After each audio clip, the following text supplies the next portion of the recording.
Hi, this is Elliot Fishman, and welcome to November 2019 CTisus Quiz. November means RSNA is around the corner, and it means yesterday you celebrated Halloween, which means I'm going to show you 10 cases, all treats, and no tricks. So let's get started. On this first case, I asked you what the best diagnosis is. You see two cinematic renderings. There's an NG tube in place, and perhaps the image on the right is easier to appreciate. You see the descending thoracic aorta, and then you see a vessel going from left to right. You also see the azygos on the right side, but the vessel crossing from left to right is classic for an aberrant right subclavian artery. It can indent the esophagus. Usually it's asymptomatic unless you have an aneurysm of the right subclavian artery. So just a beautiful example, also showing you very nicely how cinematic rendering works for looking at vessels. In this case, I asked you for the best diagnosis. There's an obvious pancreatic mass, solid and cystic with calcification. Now, if the patient was young and you wanted to say this is a SPEN tumor, I would say you're right. But middle age, occasionally gets SPENs, but usually not. Adenocarcinomas don't have that dense calcification. You could sometimes see calcification if adenocarcinoma arose in a patient with chronic pancreatitis. Serous cystadenomas have central calcification, sometimes stellate calcifications, but they're not cystic and solid. This is a malignancy. If this was a cystic tumor, it would be a malignant cystic tumor, not a benign serous cystadenoma. So when I see a solid mass and solid and cystic with coarse calcification or funny calcifications, I'm saying a neuroendocrine tumor. Neuroendocrine tumors will commonly calcify, and this is an excellent example of such. Now in this case, it's very simple. What is that muscle group? You see a whole bunch of the same muscles. They're all attaching to the ribs. It's obviously the serratus anterior. I think all of us at times forget to learn the muscle. We know the pectoralis major muscle and pectoralis minor, maybe the latissimus dorsi. We need to know all the muscles. Just a very nice example. And in trauma, you can see injury to the serratus anterior. There was just a football player, I forgot from what team recently, who had a insertion of the serratus disrupted, and now they can't throw. So it's important, particularly if you're the radiologist for a football team. In this case, what's the best diagnosis of abdominal pain? This is a mass vascular with neovascularity. To me, it's a malignancy, so I don't look very much past hepatoma. If you said hepatic adenoma, I couldn't argue because hepatic adenomas become hepatomas often. So it would be a hepatic adenoma with looking like hepatoma. It's not hemangioma, you don't have the puddling, it's not FNH, it's not homogeneous. You do get feeding vessels, but they're central. This neovascularity, this is hepatocellular carcinoma or hepatoma, even though the liver is not cirrhotic. This patient had chest pain. We were doing a coronary CTA for coronary artery disease. And what do you see by the right coronary? There is a calcified lesion, which is occluded in part, classic for a right coronary artery aneurysm. The coronary artery most commonly involved with coronary artery aneurysms is indeed the right coronary artery. Not the circumflex, not the LAD. This can lead to infarcts, but I don't see an infarct, and this surely is not a dissection. A beautiful example of a right coronary artery aneurysm. Now this is a great case, a typical abdominal pain. What do you do with this? I know the first thing you're thinking about, could this be a pancreatic mass? If this was pancreas, it's a neuroendocrine tumor, but it's not the pancreas because the images of the pancreas are normal and this is too low already.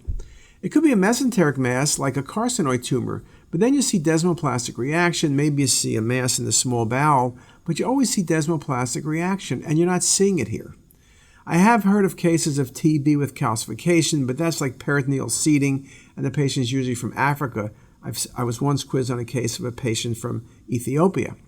Sclerosing mesenteritis is one of those tricky diagnoses. It's often confused with other things. It's often hard to prove short of surgery, and it's hard to prove on biopsy. But this is a good example. The PET was negative. The patient was asymptomatic related to this. Sclerosing mesenteritis is the right diagnosis. 50-ish-year-old female with distension, the best diagnosis. You can get extensive ascites from liver disease, cirrhosis, but this is not liver disease, and this is more than ascites. Look at the appearance around the transverse colon. That's carcinomatosis. It's not the ascites from renal failure. And yes, gastric cancer can give you carcinomatosis, but the stomach, at least what we see, looks good. So this is carcinomatosis from ovarian cancer, often extensive ascites, implants on the liver and spleen, diffuse infiltration in the omentum, implants, you name it. This was ovarian cancer. This patient was febrile, and I asked for the best diagnosis. Again, you could consider this as a tumor, a cystic renal cell carcinoma, relatively hypovascular, maybe somewhat necrotic. But in a febrile patient, you need to be thinking about an abscess.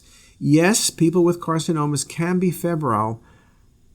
Lymphoma, they can be febrile. Transitional, probably not. And yes, lymphoma can be necrotic, but the appearance of this, the changes in the perirenal space, you got to be thinking an abscess, and this was an E. coli abscess. Again, we often forget about abscesses in the liver and the kidneys, and that often delays the proper management and diagnosis of the patient. So think about it. Here you simply get a urine culture and you have the right answer. The most likely diagnosis in this case, large mass. It looks cystic. It probably involves the kidney, involves the right psoas muscle. It's not lymphoma. That's usually solid. When lymphoma is cystic, then you're typically going to appreciate treatment. This is not just a mesenteric cyst. They may have thin septations, not solid components, and they don't involve the right psoas muscle. Adenocarcinoma, nah, that's not how it looks. This is classic for liposarcoma. Most common retroperitoneal sarcoma, yes, it's a liposarcoma, but where's the fat?